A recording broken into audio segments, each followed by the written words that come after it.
Okay, so I did the quilting on the placemats, and you can see it in the back. Just use white thread. Now I have 2.5 inch wide binding pieces that I'm going to put on here, and hopefully this video isn't too far away and you could kind of see what I'm doing. We'll see how it goes. I'm trying to figure out a way to let you be able to see this better. Alright, I moved the angle a little bit. We'll see how this works, and hopefully the camera doesn't fall over when I start to sew. I have a bunch of fabric that I'm trying to get rid of, like I've said before. So I just take my 2.5 inch wide batting, and binding rather, I hope you can see it, and I just fold it in half so that the right side's on the outside, the raw edges are together, and I come over here and I make them even with the edge of the placemat, and I put it underneath my needle. And I have to switch my machine to working with a thicker fabric. If you have a machine that does that, great. If not, make sure you have a walking foot on. I don't need a walking foot on mine. I also miter the corners, so I'm going to show you how to do that as well. And then once you get everything positioned where you want, you just start sewing. Now, if you need to mark 1/4 inch down here, because I'm using approximately 1/4 inch seam, you might want to measure it from both sides where it is. As you can tell, I don't measure, I don't mark anything.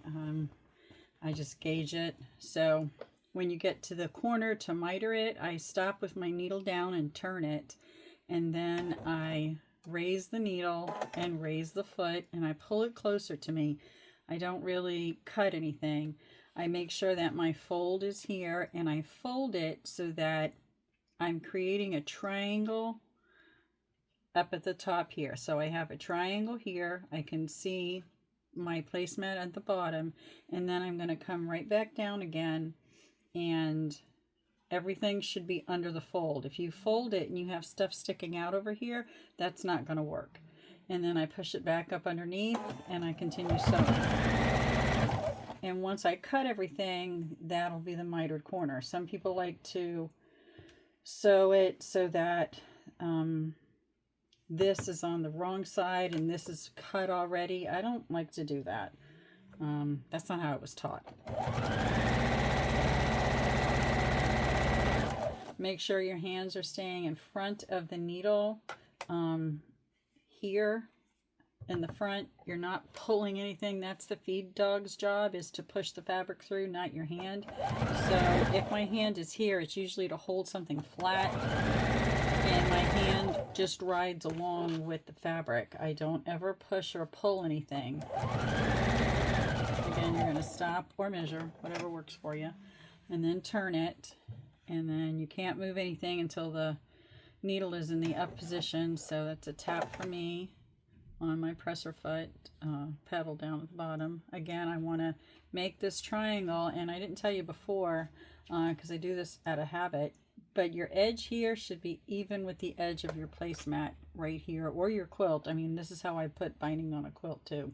So you're going to fold it up, make sure that it's even, make sure you have a nice little triangle over here, and then come back down, and everything should be underneath, and if it isn't, just tuck it under.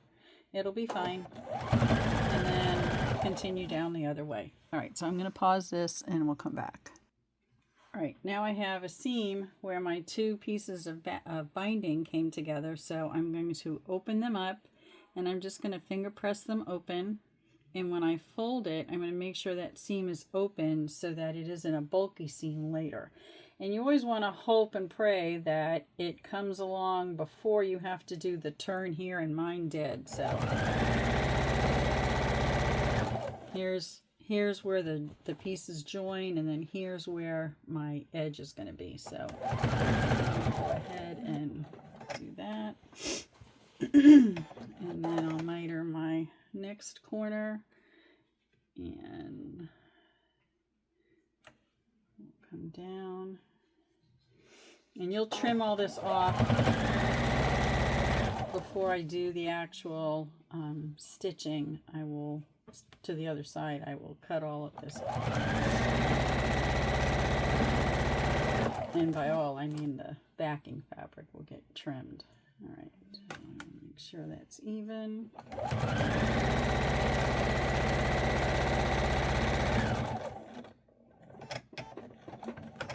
Okay, last miter.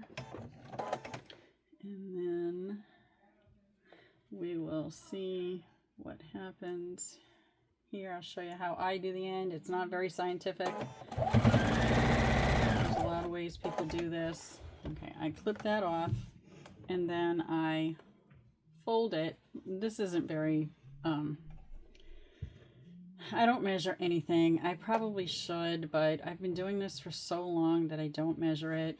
Actually, somebody showed me this method a long time ago. I couldn't even tell you where I learned how to do it. But what I do is I pull my edges up. I make sure that this is where the seam is. I make sure this is nice and flat and that I have a little bit of room to work with. I really don't have much. And then what I do is I just trim this right above my fingers. And I just go straight across. And I have another scrap. I have another piece for my next one. And then what I do is I open this and I sew them right sides together. Again, it's not even, it's not straight. I do this with my quilts. I've really never had an issue at all with anything coming undone. And then I just sew it down and come back and pop it open here. The only thing I do take care of is I open up this seam and I press it down just like I would the others, and I make sure all my pieces are out of the way. And now I will backstitch just to secure it because I did take it up off of that. So I continue all the way through, and now I have the binding added to this piece. Okay, the other thing I do is right here in the corners before I miter is I take the piece of the binding and I fold it down and then I trim this off. I don't take a lot off, but it eases the bulk in the corner and it makes it a little bit easier to lay flat when I go to stitch it down. So I do that on all four sides. If you can do it with a smaller scissors, sometimes it's a little easier, but my little scissors needs to be sharpened, so we're going to just do it with this one. And then the last one over here. And all right, so now I can go ahead and just, all I'm going to do is, and I'll start down here at the end so that you can see it. I'm going to fold it over, and so I'll stitch it so that it comes down this way. This is a thread we need to get rid of. Sometimes I don't cut all the threads so it doesn't get caught, so I have to check it on the back. And here's another one. Oh, it's cut. And then I'll start sewing here, and I just sew right here to the edge. I don't do it by hand anymore. Those days are gone. It just takes too long. I have a super cool tool. It's a little awl. It's a sewing awl, and it helps me push the fabric in and keeps my fingers from underneath the needle because I have a nasty habit of running my fingers under the needle. So when I get in here, I just, if I had to, I would push this down with the awl, and I come down here. I'll have this in the descriptions for the link for one, and then I fold this up. And then I miter the corner, I push the pieces in, and I come down so that it's nice and flat. And I always stop with the needle down, and then I turn it, and I continue sewing the rest of it down.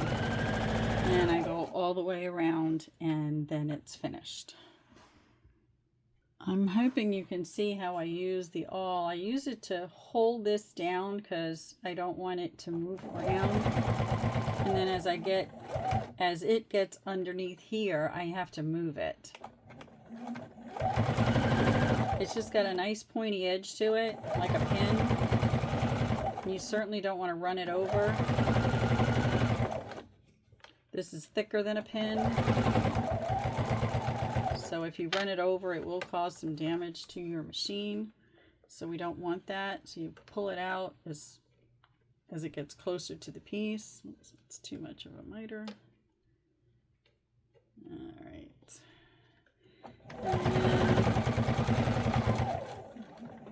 I'm not afraid to get my fingers under there. It's a lot safer to use one of these.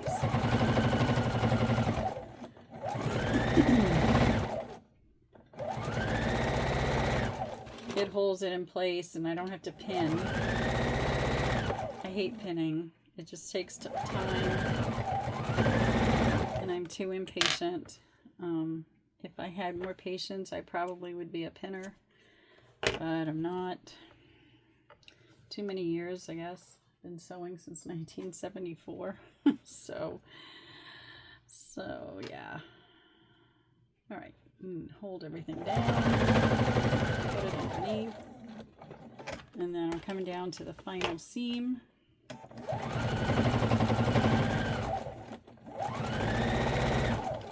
Like I said, I've been doing it so long, it's just automatic. This is like breathing to me. I don't even really register what I do.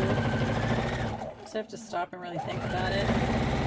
And then I'm going to last few stitches in here. I backstitch just to make sure I've caught everything, and then clip my threads. It's way faster. It's going to be something that's going to be donated, so here we have it. It's all done. I'm going to move the camera so that you could see it a little bit better. Here's just a bunch of scraps put together. It's all finished.